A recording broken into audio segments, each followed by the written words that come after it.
Okay. What shall we talk about today? Okay. We're going to have a discussion about experience living or principled living. What does that mean? And how it affects one in your life. And obviously that the principle according to which you set your life will determine the outcome of your life, and it will determine obviously the experience within it as well. If your starting point though is experience, principles will be out the window because you will always adjust your principles according to your experience, and then you cannot be trusted because the experience is your guideline, which means it is your self-interest. That is your guideline. Now, it's very important that also the principle according to which you set your life must be a principle that is actually supporting and that will actually have the effect of an outcome that is best for all life, not only for your experience, which means that sometimes your principle will be in conflict with your desired experience. That's like always. Yes, initially it should be like that. If it is not in conflict with your desired experience and there is still starvation or war in the world, then obviously you are dishonest, because then your principle is not actually within the context of supporting life or making sure that all beings are equal and one within the experience of, at this stage, the physical. We can obviously only speak of the physical or the metaphysical. The metaphysical is that which happens after death, which is just another form of physical, and then you have the physical, which is that which happens before death, between birth and death. Does the method of life lived during the physical affect the metaphysical in the same way? The metaphysical and the physical are equal and one. As above, so below. It's always been like that. If one really take as above, so below to its conclusion, then the world as it is now is a reflection of heaven, and heaven is a reflection of the world, equal and one. It's cause-effect. What happens in heaven happens on earth. What happens on earth happens in heaven. Can you give us an example of how someone lives their life through experience and or principle?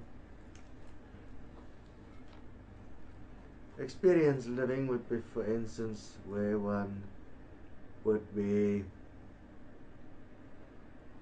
living to make money, to have a good life. Every single day you will have experiences. Those experiences will have outflows and consequences. You will measure that according to how it will benefit you, and accordingly you will adjust yourself to follow the experience that will give you the most benefit, the most pleasure, the most comfort, the most, it's totally self-centered. It's about you being at peace in your world while you're oblivious to everything else going on, which is basically experience living. If one take an example of a principle, for instance, that is experience related, you'll take, for instance, the love principle, place it into an experience, and then live so that you experience love, and you wish everybody else will as well, because then apparently we will have peace on earth, and everything will just suddenly, by some magic, change, which doesn't happen. We can look at it from the time of the hippies in the 60s, and beyond, where love was the principle from the time of what's the singer that promoted love so extensively as John Lennon. Yeah. It made no difference, no matter with millions loving and doving, nothing changed. Everything got worse, because when your principle is based on an experience, it's no longer a principle. So therefore one can virtually say that love is not a principle, love is an experience. Equality and oneness is a principle. Therefore there is no feeling linked to it, there is no energy linked to it, there is a consequential specific outflow in every breath that is measurable. Are we equal? And is all our experiences equal? Is the laws that guide us providing for all equal? Is the living space providing for all equal? Is the food providing for all equal?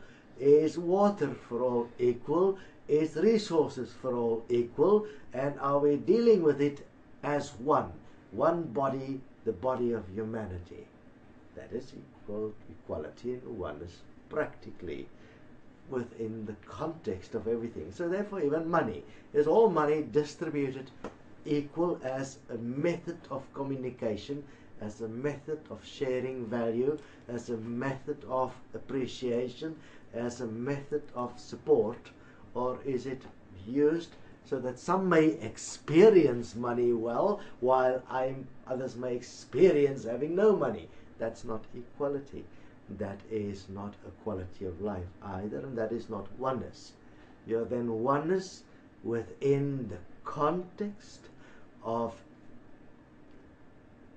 separation from some having and some not having, within apparent principles that because you're not loving enough, because you are not following the spiritual principles, you are not allowed to have this outflow of oneness. But oneness in principle within equality would say it is regardless at the stage of your particular situation, you should be treated equal, and the education should be equal. I would go as far as saying that where technology already is available, that one must particularly start looking at even that a child before they're born can be assessed if they will be able to have an equal life. Because what is the point to have someone suffer in the name of one's apparent idea that God has apparently bestowed you with a disease that will harm you and make you suffer all your life, when it is purely a DNA defect? I mean, we already know these things, but we will not apply it because we do it under the experience of love. Because, I mean, where is it? What has love got to do with it? Love is an experience of self-interest. That's why when you fall in love with someone, I mean, it's all wonderful. But when you fall out of love, the experience change. And it changes to something of despise, hate, disdain. All kinds of experiences flow from it. Now, how could love be a principle if it can change? Love then is not a principle that can be lived by, because it can change. And it doesn't stand. It doesn't stand the for test all of life. time. Yeah, it does not stand the test of time.